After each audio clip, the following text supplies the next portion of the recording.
Miss Cathy, sa ating balita so far, maganda-ganda naman ang ating panahon dito sa Metro Manila, pati maging sa malaking bahagi ng Visayas at Mindanao ngayong Miyerkules. So ang mulang panahon mostly po ay dito sa may Hilagang Luzon, kung saan indirectly na naapektuhan itong si Bagyong Nando, ang ika-4 na bagyong binabantayan natin ngayong Agosto. Para sa detalyan dapat nating malaman, kasama po natin ngayong gabi si Pag-asa weather forecaster Alvin Pura.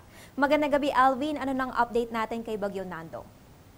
Magandang gabi sa iyo, April. Para nga sa ating latest update dito kay Bagyong Nando. Sa kasalukuyan po, itong si Bagyong Nando ay tinatayang nasa layong 180 kilometers po. Hilagang silangan ng Basco, Batanes. Ito po ay nasa layong 180 kilometers nga po.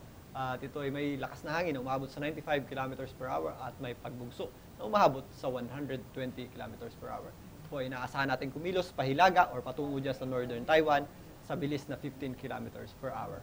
At Alvin, sa kasalukuyan ay ito'y nasa tropical storm category. Posible bang lumakas pa ito sa pagiging isang typhoon category? Yes, April, posible po itong lumakas sa isang typhoon category dahil sa ngayon ito po ay isang severe tropical storm na po or malapit na po siya mag-typhoon category at since nasa dagat pa po ito, may possibility po itong mag-intensify pa. In the meantime, saan mga lugar ba nakataas itong public storm warning signal?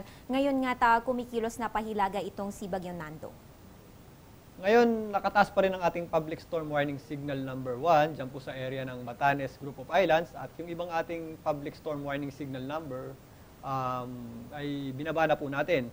Kaya po ang ating mga kababayan dyan sa area po ng Batanes area, inaabisuhan po natin na mag-ingat at maging alerto po sa mga pagulan at mga biglaang pagbaha at pagguho ng lupa. Bukod pa sa nakataas na public storm warning signal, saan po ba nakataas itong ating gale warning?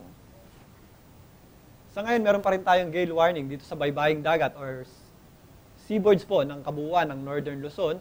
Dahil po dyan, malakas po ang ating inaasahan na pag-alon ay nasa 2.4 hanggang 3.5 hanggang 4.5 na meters or malakas hanggang sa maalon po ang ating karagatan. So ang ating mga kababayan po sa mga lugar na yan ay inaabisuhan po natin maging alerto po sa malalaking pag-alon at yung mga maliliit na sakyang pandagat po ay inaabisuhan natin na huwag munang pumalaot. Yan po ang mga baybaying dagat po ng Batanes, Calayan, Babuyan, Cagayan, Isabela, Ilocos Norte, Ilocos Sur, La Union hanggang sa baybaying dagat po ng Pangasinan. Okay, Sir Alvin, at dahil nga patuloy sa pagkilos pahilaga itong si Bagyong Nando sa bilis na 15 kilometers per hour, kailan ba natin siya inaasahang lalabas ng Philippine Area of Responsibility?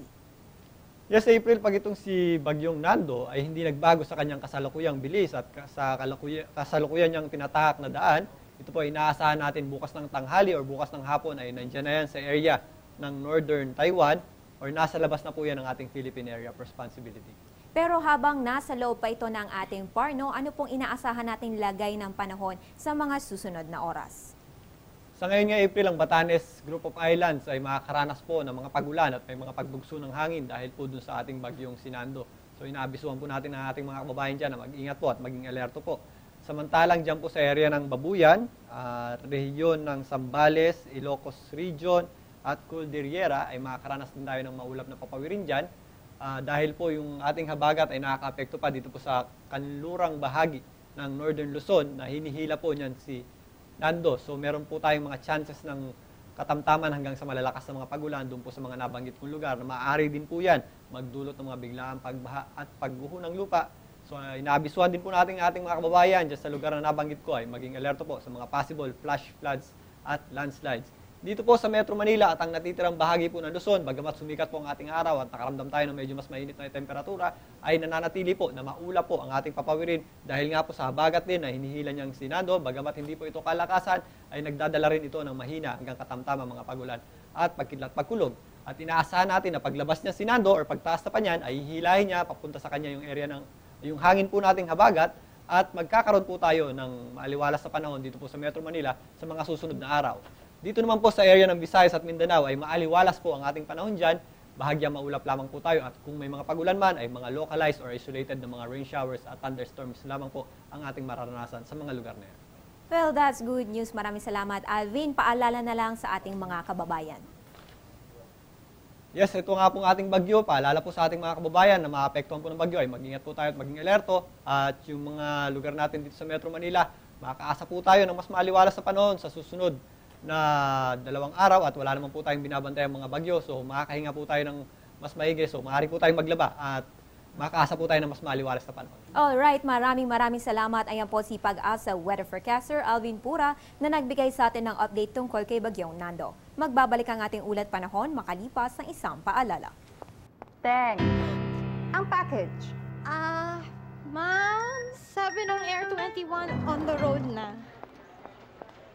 Ano, Teng? Ang package. Ma'am, sabi ng Air 21 na receive na. Okay, very good. Basta padala, sagot ka ng Air 21. May real-time delivery updates via text para worry-free ka. Teng, ang package, napadala mo na? Yes, ma'am, sa Air 21. Sa Air 21, sagot ko, padala mo. At para naman bukas, Huwebes, Agosto 29, sisikat po ang araw alas 5:43 na umaga at lulubog alas 6:10 ng gabi. Maging una sa ulat panahon sa pamamagitan ng Panahon TV Facebook at Twitter accounts, pati maging sa aming website www.panahon.tv. At yan ang pinakauling balita mula dito sa Pag-asa DOST. Ako po ang inyong weather girl April Enerio para sa Telebisyon ng Bayan. Balik sa Miss Cathy.